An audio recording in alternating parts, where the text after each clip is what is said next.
Bonjour, très heureux de vous retrouver pour le 3e numéro de Pied Club, une émission 100% consacrée au foot anglais, une émission de passionnés. Vous êtes passionnés comme on est passionnés aussi sur le plateau. Bruno, le foot anglais. Ah, et amoureux. Alors, le foot anglais n'est pas comme les autres.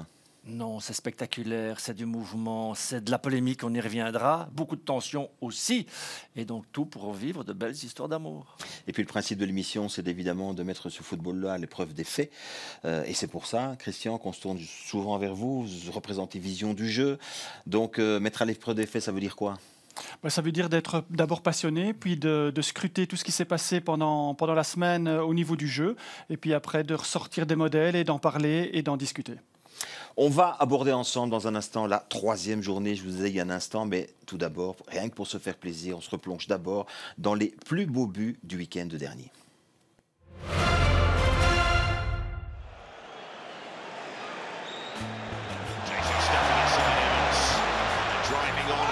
Martinelli, Fofana thought about the challenge, resisted it. Xhaka, it's all very tight for Arsenal.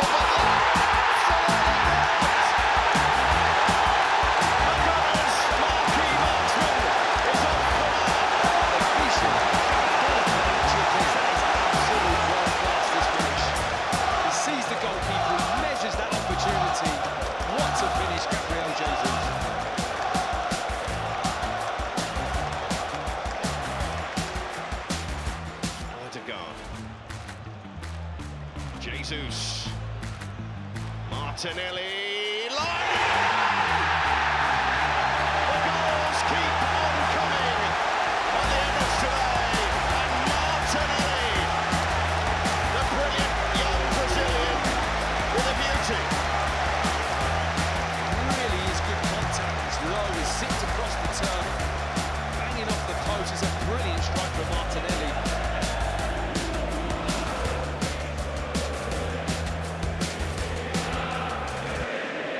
Gundogan, pass through to Haaland. This is Gundogan, he's in here! And it's Ilkay Gundogan who scores for Manchester City. This is the ball from Kyle Walker, that's what sets the move off. Brilliant ball into Gundogan, little 1-2 with Haaland, and the finish is clinical from Gundogan.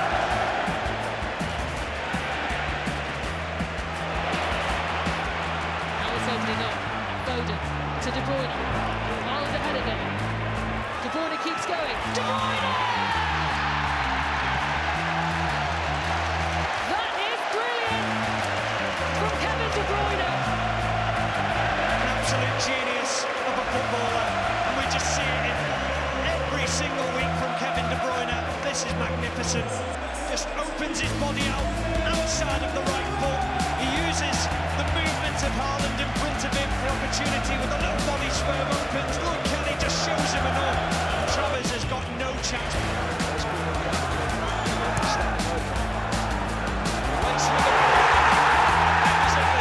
He's away to make the first impression. Jordan Koulibaly gives Chelsea the lead of the derby. This is so sweet. No chance at all. Wonderful strike. Robertson. Ball into the middle of Nunez. Ball is on now, so they're taking the low road. That's the way to do it. Lewis Diaz comes up with an absolute power. This is just simply outstanding. As good as you'll see. I'm thinking at this stage there's going to be another block on it. And yet he manages just to find the little route around Anderson. Brighton can't really do anything about that one. Un but magique de Luis Diaz qui offre un point à Liverpool. On a l'occasion évidemment d'y revenir dans cette émission. Mais on a vu aussi que 2 équipes ont 6 points. Ce sont les Gunners et ce sont City. Ce sont les meilleures équipes, en tout cas celles qui laissent la meilleure impression sur ces 2 premières journées. Pour City, c'est pas compliqué. 4 fois champion sur les 5 dernières saisons, donc il laisse Mais tout ils le temps. avaient perdu le Community Shield. Oui, mais il laisse tout le temps une bonne impression. Et puis, on gère aussi un peu son programme de reprise. Parce qu'ils n'ont pas beaucoup de blessés. On verra que pour d'autres clubs, c'est un peu plus délicat.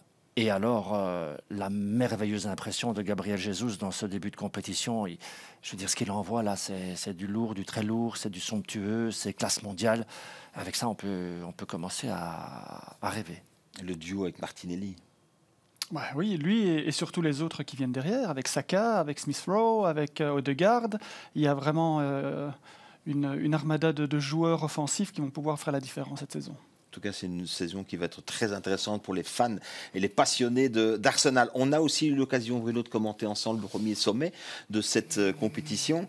C'était un sommet intense entre, d'un côté, les Blues, de l'autre côté, les Spurs. Partage entre les deux équipes. Pour autant, est-ce que c'était un partage mérité? Je propose de revenir sur quelques images et de peut-être relire cette rencontre un petit peu autrement. Oui, en effet, ce n'est pas un partage de frères. Hein. Bon, là, c'est vrai qu'il touche la balle au millimètre près, mais c'est vrai qu'il y a quand même un geste qui peut mettre en difficulté le joueur, voire le blesser. Donc, on juge qu'il n'y a pas faute parce qu'il touche la balle. Et vous l'avez dit pendant le direct, on peut toucher la balle et faire faute. C'est clair. Et il va se passer énormément de choses. Et regardez cette tension absolument exceptionnelle. Tension infernale hein, pendant Voilà. toute la rencontre. Voilà, il effleure le ballon, mais est-ce que l'intégrité du joueur n'est pas mise en jeu là? Après, c'est ça le foot aussi. Ce ne sont que des discussions, que des polémiques. Ici, c'est incroyable. On lui arrache les cheveux. Hein, Romero arrache les cheveux. Il y a une tension entre ces deux joueurs du début du match. Mais le VAR ne réagit pas. Regardez ça. C'est devant les yeux de l'arbitre. Alors moi, ce qui m'a étonné, c'est que quasiment personne n'est revenu sur cette phase, ni les journaux anglais le lendemain, ni à la limite les joueurs eux-mêmes ou même l'entraîneur dans les interviews d'après-match, comme si cette phase n'avait jamais existé, alors qu'on joue quand même un partage entre deux équipes. Oui, mais il ne faut pas oublier non plus que c'est aussi le fait qu'il ait des cheveux longs aussi qui fait que voilà, il a su s'accrocher à quelque chose, mais ça aurait pu être l'arrière du maillot, ça aurait pu être l'épaule, ça aurait pu le bras. Ça aurait été faute quand même. Ça aurait été faute quand même, mais là c'est un peu plus spectaculaire parce qu'en fait il tire les cheveux. C'est des fautes qu'on ne voit pas dans le football féminin. Hein. Pourtant, elles ont un chignon. Hein. Oui, je sais pas, je suis pas assez le football féminin pour ça, mais on l'a suivi un peu, on l'a suivi un peu. Avec un championnat d'Europe très intéressant. Oui. On va, Christian, faire peut-être le bilan de cette deuxième journée. 56 buts marqués.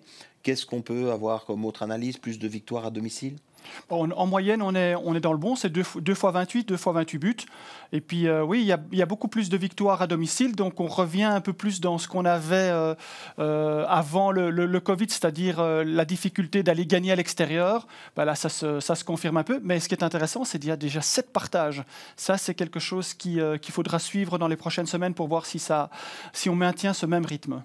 On peut donc aborder la troisième journée maintenant avec une première rencontre qui sera diffusée samedi à 13h30. Ce sera l'affiche qui sera diffusée sur Divertissez-vous. C'est une rencontre entre Tottenham et Wolverhampton.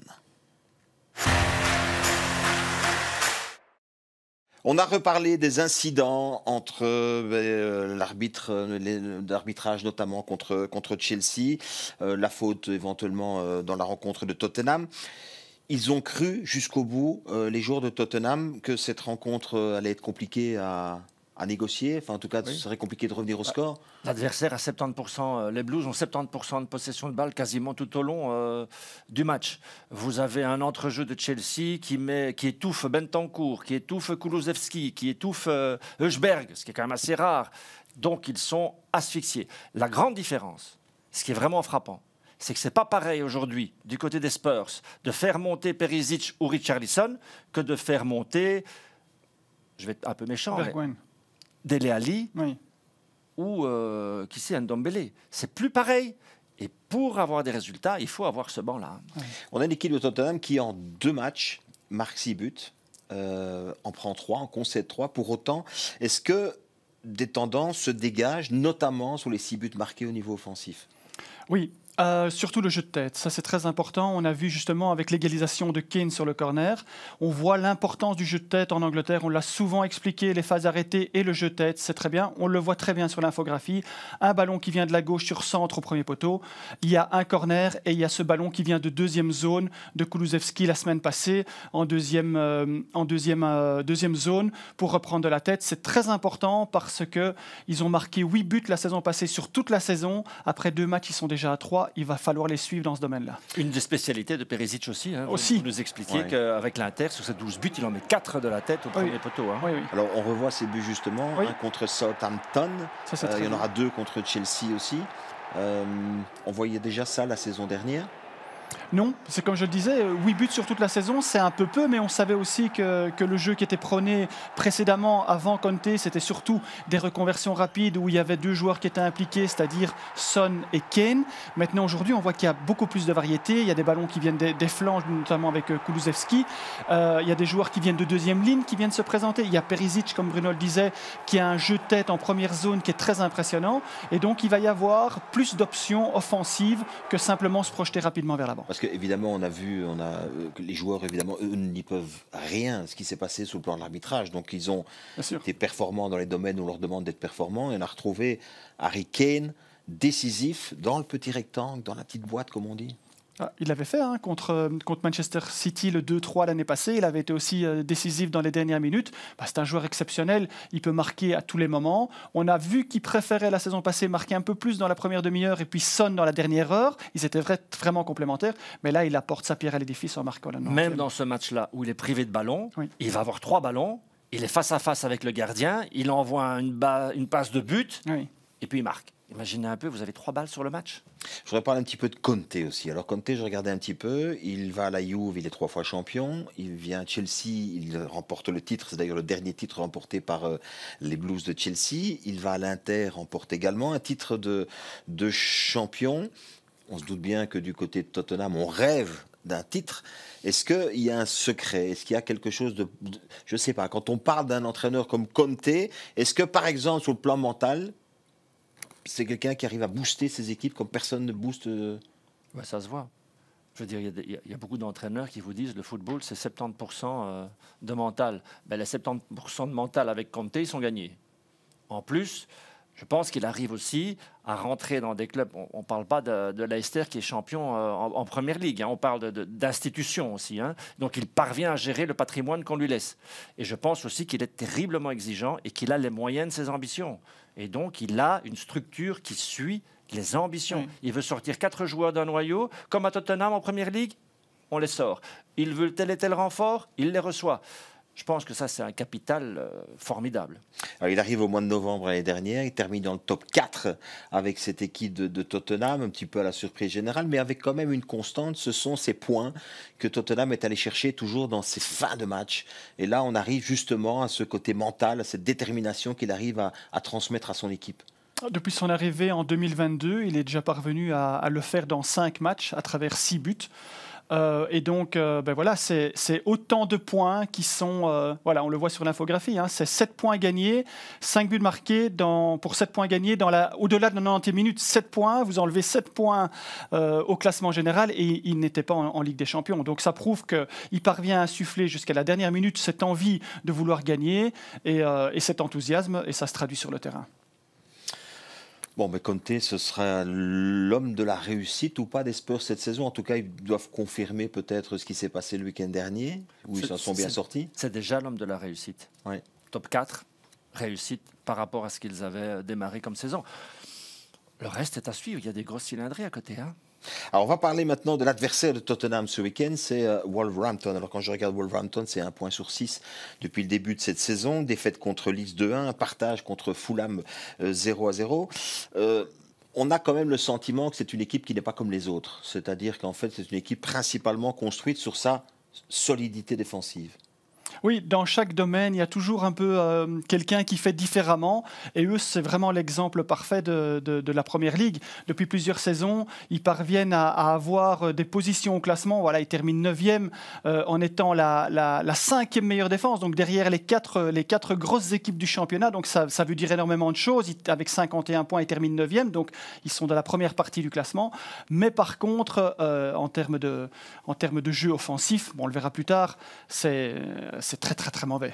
C'est priorité à l'aspect défensif des choses. Pour autant, parce qu'on peut peut-être montrer l'infographie suivante et avoir justement le même raisonnement et se dire qu'avec Wolverhampton, on est presque sûr d'une chose, c'est que le match se jouera sur 1 ou 2 buts. Oui, on l'a toujours dit, en fait, quand on n'encaisse pas, on a déjà un point. Le point de départ qu'on le reçoit au début du match, il est là. Après, quand on marque un but et qu'on n'encaisse pas, on a les 3 points.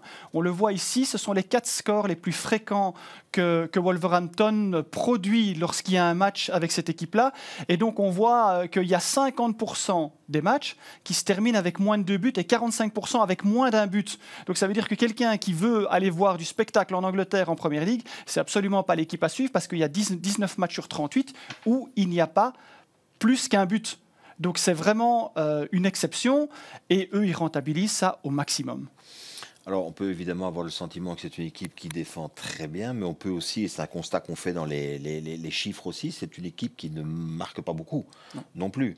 Donc c'est pour ça que je parlais tout à l'heure c'est étonnant de les retrouver finalement 9e de la saison dernière avec, je regardais, la 17e attaque. Oui. De Première Ligue. C'est la plus mauvaise attaque des non relégables en fait. Donc c'est très très impressionnant parce que si on observe ça de l'extérieur et qu'on ne sait pas que cette équipe termine 9e, on se dit non, c'est une équipe qui a eu beaucoup de problèmes pendant la saison. C'est pas le cas. Voilà, ils terminent 9e.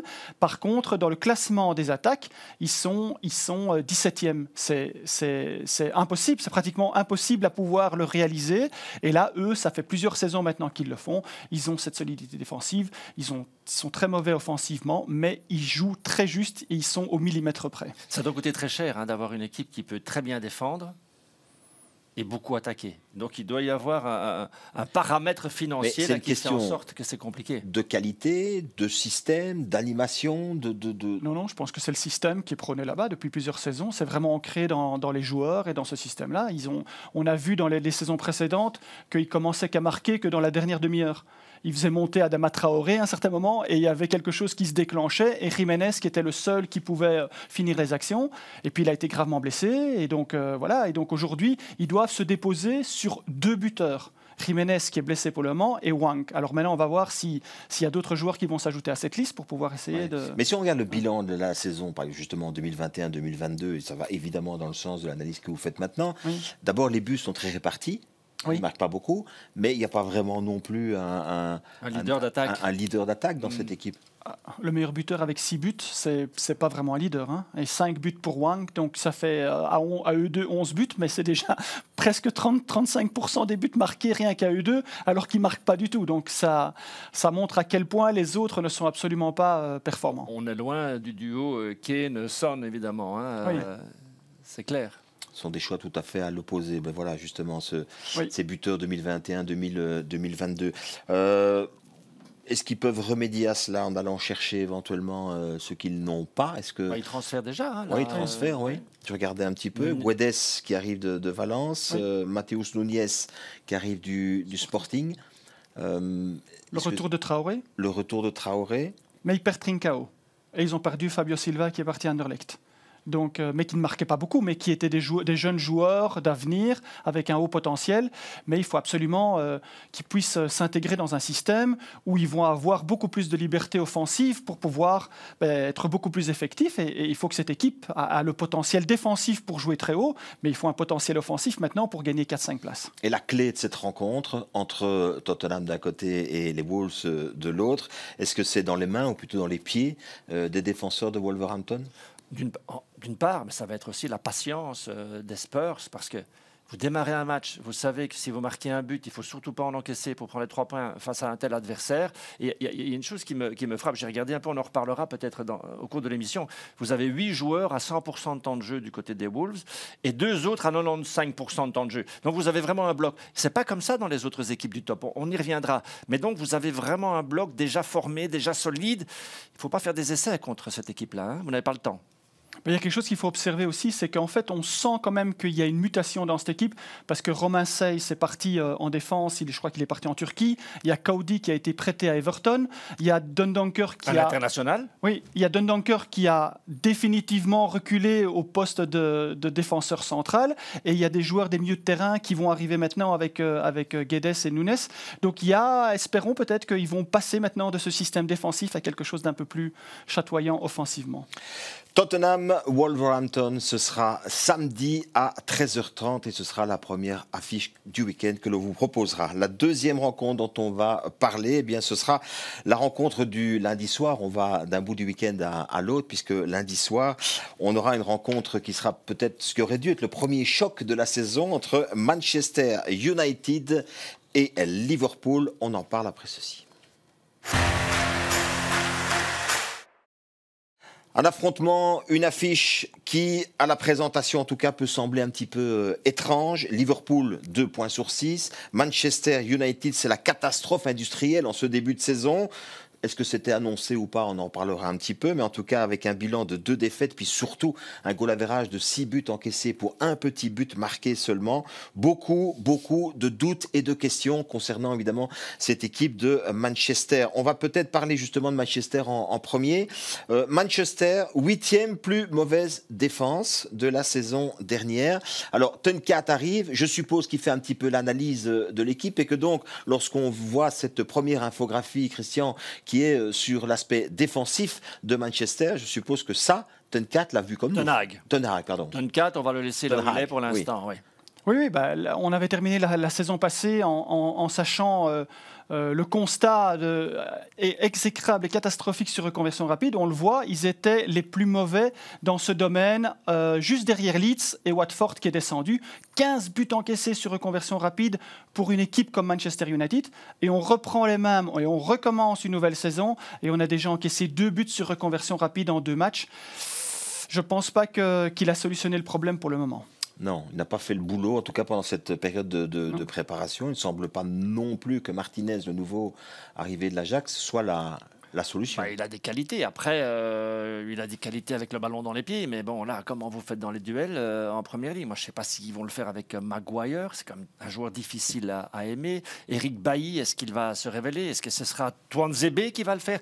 Est-ce que c'est Varane qui démarre la saison sur le banc? Il y a un nombre de questions qui est posé aujourd'hui dans ce club. Je pense qu'il y a pas mal de questions sans réponse. Alors évidemment, on va revoir quelques buts justement encaissés par Manchester United avec peut-être une réflexion. L'axe central, et je ne parle pas évidemment que des défenseurs, est incapable ou est en grande difficulté pour couper l'accès à son but. Oui, mais le problème, c'est que je pense que la conception de l'entraîneur à l'Ajax, en étant dans un jeu dominant et d'être tout le temps dans les 30 ou les 40 derniers mètres adverses, je pense qu'il croyait qu'en venant à Manchester United, il allait construire, comme on le voit sur cette action, de derrière, sortir proprement, sans problème. Sauf qu'en Angleterre, ce n'est pas la même chose que de jouer contre Utrecht ou contre Heerenveen. Et là, il est en difficulté. On voit bien que Brentford savait, il y a eu un travail de préparation, on savait exactement qu'ils allaient ressortir comme ça le ballon et il a pu anticiper sur la première passe sur Eriksen. Ça, c'est quelque chose qu'il faut absolument gommer. Il faut se dire qu'on est dans un autre univers, qu'il faut se battre sur chaque ballon et qu'on n'a pas l'opportunité de gérer le match de la première à la 90e minute. Regardez, là, c'est de nouveau 80 mètres de course pour pouvoir aller marquer. C'est pas possible ça. Cette défaite 4-0 à Brentford, c'est une catastrophe pour Manchester. Après 35 minutes. C'est historique. Je veux dire, vous êtes un entraîneur qui démarrait dans un club pareil. Moi, honnêtement, je ne vois pas comment vous résistez à ça. Je ne vois pas. Qu'est-ce qu'il faut faire? Il faut faire maintenant sans faute jusqu'à quand pour compenser ça? Moi, j'ai du mal à imaginer qu'en cas de défaite face à Liverpool, il passe encore le cap. Hein. Est-ce que vous pensez que c'est vraiment lui qu'on va tenir pour responsable de cette qui débâcle? Les supporters demandent que les propriétaires... Il y a des amateurs, il y a un milliardaire anglais qui est prêt à éventuellement racheter le club s'il est à vendre. Il va falloir un choc pour que ça change. C'est quoi le choc? 8 entraîneurs depuis le départ de Sir Alex et on ne trouve pas une dynamique? On n'est pas en préparation? Ou une période de transfert estival qui bouge enfin un petit peu? Parce que pour l'instant, personne... Est-ce que c'est l'optique? Oui, acheter Cristiano Ronaldo, c'est une optique parce que ça fait vendre. Mais on parle de jeu là, pour le jeu. Qu'est-ce qu'on va faire pour le jeu? Et aussi la structure du club au niveau management, puisqu'on le sait, on l'a vu qu'il y avait des joueurs qui ont réussi à avoir des contrats où on leur garantissait autant de temps de jeu ou autant de minutes, sinon il y a des amendes incroyables. Finalement, quand il fait l'équipe, est-ce qu'il a réellement le choix de mettre les joueurs sur la pelouse ou est-ce que c'est contractuel? Est-ce qu'il sait ça quand il signe? Sinon on le sait, je suppose que lui, il doit pouvoir le savoir. Donc. C'est toute la question en tout cas qu'on peut se poser. Et moi, j'avais noté notamment est-ce que la solution viendra des transferts? Est-ce que la solution viendra de Tenkat? Est-ce que la solution viendra du board? Pour l'instant, en tout cas, cette équipe est extrêmement mal embarquée dans cette nouvelle saison. Et la saison. vraie question, qui aujourd'hui veut aller à Manchester United qui termine à plus de 30 points du champion la saison dernière? Qui? Oui. Et c'est peut-être encore l'un des clubs les plus riches au monde. Et pourtant il arrive à... Il n'attire personne. On va parler des Reds, puisque ce sera l'adversaire évidemment de cette équipe de Man U. Alors, Liverpool a remporté le Community Shield. Donc là, on reste sur une excellente impression. Et puis, Icall contre Fulham d'abord, et puis contre Crystal Palace. Avec un constat, c'est quand même que cette équipe se met en difficulté toute seule. C'est pas nouveau, hein. On l'a vu, les 4 matchs de la saison dernière, ils avaient encaissé les premiers. On a les 2 premiers matchs de la saison, ils encaissent les premiers. Donc il faut chaque fois courir après le score et c'est énormément de points perdus. Heureusement, ils ont cette force pour pouvoir revenir. Mais voilà, 6 derniers matchs, l'avantage c'est qu'ils n'ont pas perdu, mais ils ont quand même eu quelques partages. Et n'oubliez pas, un partage, c'est 2 points de perdus, c'est pas 1 point de gagné. Voilà, il faut absolument remédier à ça parce que si on marque le premier, c'est quand même beaucoup plus facile pour gagner à la fin du match que de courir après le résultat. Est-ce qu'on peut attribuer peut-être aux compositions d'équipe, en tout cas quand on a vu cette infographie maintenant, est-ce que le fait qu'on ait Van Dijk qui jouait déjà sur ses 2 premiers matchs avec 3 partenaires, c'est-à-dire Matip pour le premier match, ensuite il enchaîne avec Phillips et puis il joue avec Gomez, que ça peut être une explication? Mais bien sûr, et puis vous avez une équipe qui termine une saison sur les rotules en ne gagnant rien. Je pense que moralement, ça doit être très très dur. Vous imaginez décrocher à un moment donné, on imaginait qu'ils allaient tout gagner. Quand je dis rien, c'est des grands trophées.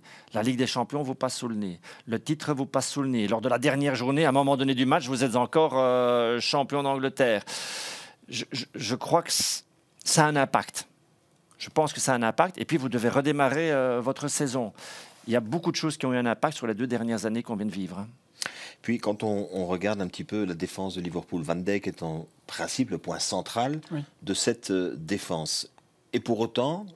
je trouve qu'il est un peu, dans ces 2 premières rencontres, un petit peu hésitant parfois. C'est probablement à l'image des propos que vous avez évoqués juste avant, c'est-à-dire qu'il y a des changements et on se retrouve un peu dans la même situation qu'il y a 2 saisons, là, quand il y a eu le Covid et qu'ils ont eu aussi une multitude de joueurs défenseurs centrales, on les voit ici.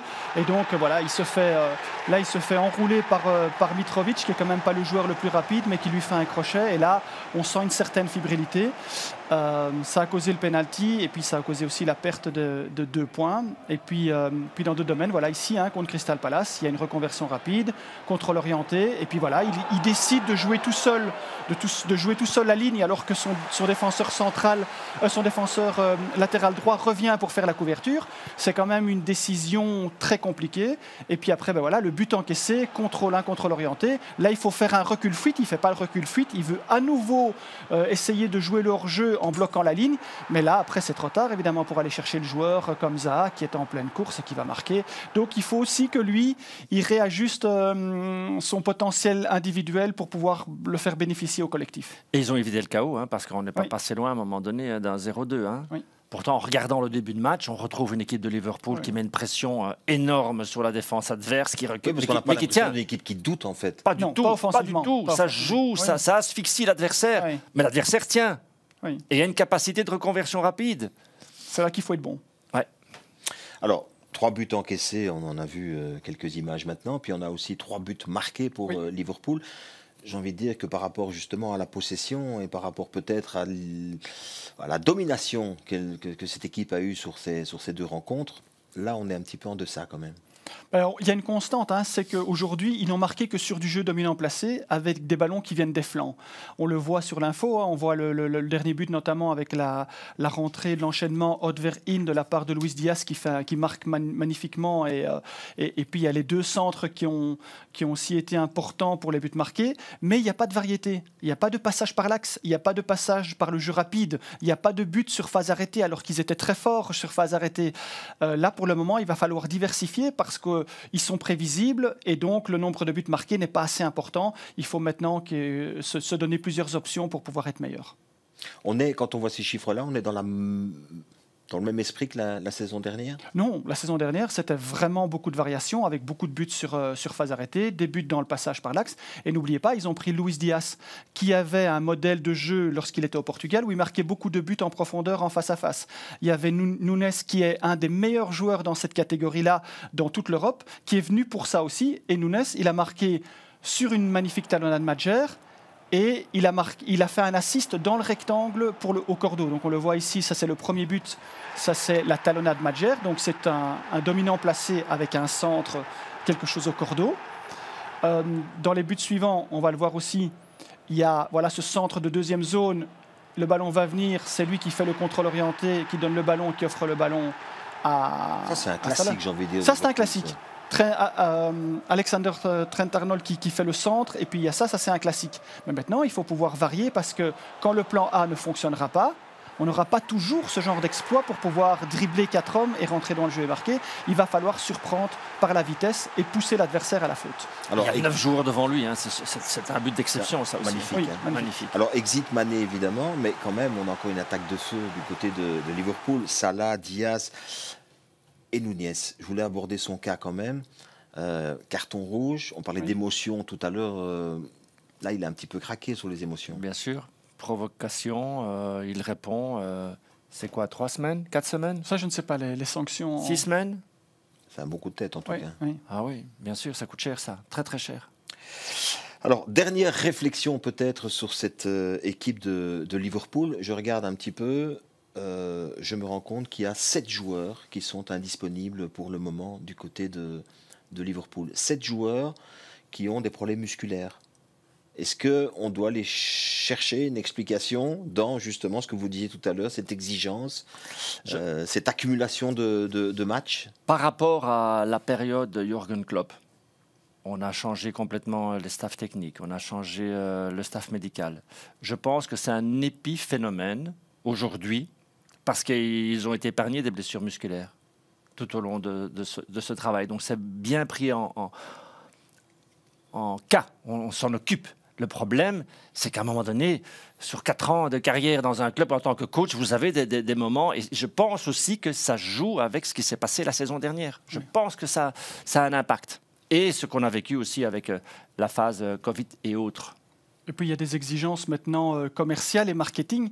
Ils ont des voyages d'avant-saison où ils se retrouvent sur tous les continents, où ils vont jouer des matchs très importants parce qu'ils jouent contre des grosses équipes. C'est plus des matchs amicaux contre des équipes locales. C'est des matchs importants contre le Milan AC, contre la Roma. Donc ils font en fait des sortes de mini-tournois, des mini-ligues des champions où chacun évidemment veut prouver qu'il aura sa place pour débuter la saison. Et c'est exigeant dans des chaleurs et dans des voyages et ainsi de suite. Oui, voilà, des terrains peut-être synthétiques aussi. De Jota, Jones, Konaté, Matip, Oxlade, Thiago, Keller, ça fait beaucoup. Oui. Même pour un noyau comme celui de Bien sûr, Liverpool. ce n'est pas tous des titulaires dans ce que vous citez là, mais ça fait beaucoup et c'est un problème majeur. On l'a dit tout à l'heure avec Tottenham, quand vous faites monter un Richarlison en pleine forme, eh bien, il va vous ennuyer. Perisic, vous savez que vous devez faire attention sur toutes les phases arrêtées. Donc, si vous n'avez pas ces éléments-là qui peuvent monter et participer à la fête, c'est rien plus compliqué. Et qui participe surtout à la concurrence, parce que quand on sait que son concurrent est blessé, il y a quand même une intensité, on peut se permettre d'avoir une intensité moins importante. Et ça, c'est très important dans un groupe comme ça. Alors pour cette confrontation entre Manchester United et Liverpool, on doit s'inquiéter pour les fans de United ou s'inquiéter pour les fans de Liverpool? Il faut s'inquiéter pour les fans de United parce qu'une contre-performance, je disais à Christian, mais est-ce que le titre est déjà joué? Puisque ça se joue à un point après quand vous démarrez si mal. Mais il me dit, mais ils sont revenus, ils avaient 17 points de retard à un moment donné, les Reds par rapport à City, donc à un moment donné, on revient, c'est vrai. Mais United, je ne sais pas s'ils vont revenir. Ils vont revenir de où? Ils sont lanterne rouge. Imaginez une défaite après 3 journées, lanterne rouge. Mais là, c'est la révolution. Manu à 1 point, ça sera déjà une première victoire. Oui. Et pour Liverpool, il faut la victoire. Bon, est-ce qu'il y a une clé dans cette rencontre, justement, quand on repense peut-être à tout ce qu'on a dit du côté de Manchester United? Ne pas rater 1 minute du match, nous, en tant que spectateurs. Ça, c'est la vraie clé. Ouais. Et puis, on va se régaler. Et moi, je voudrais que Liverpool marque sur jeu rapide, mais je voudrais aussi que Manchester United arrête de prendre des buts sur conversion rapide.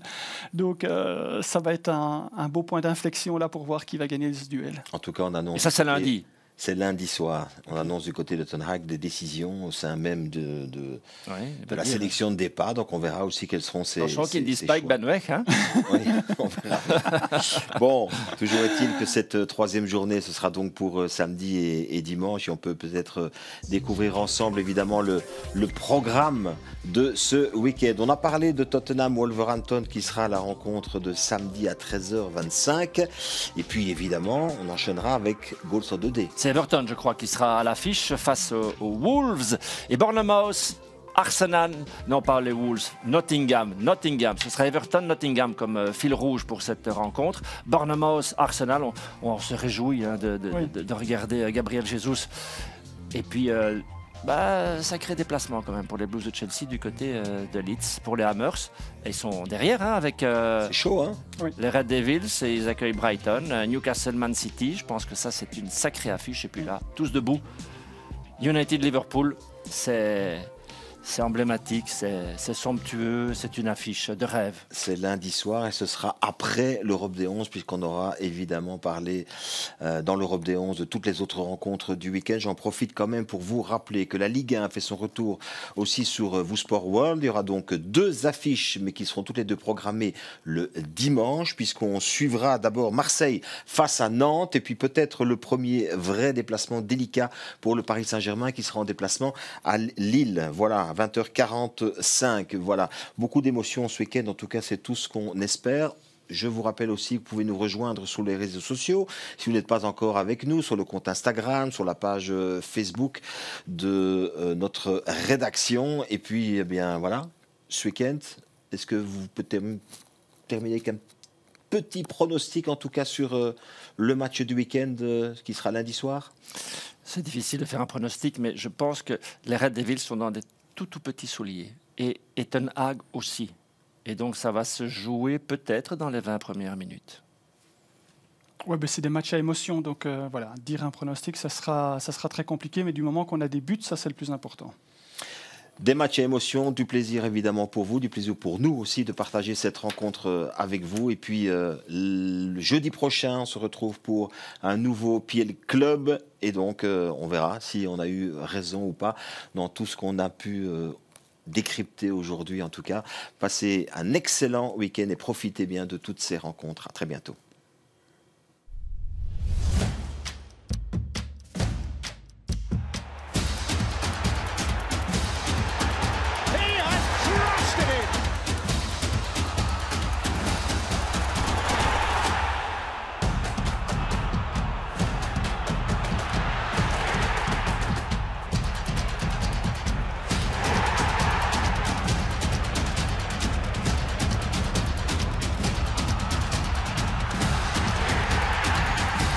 Brilliantly finished.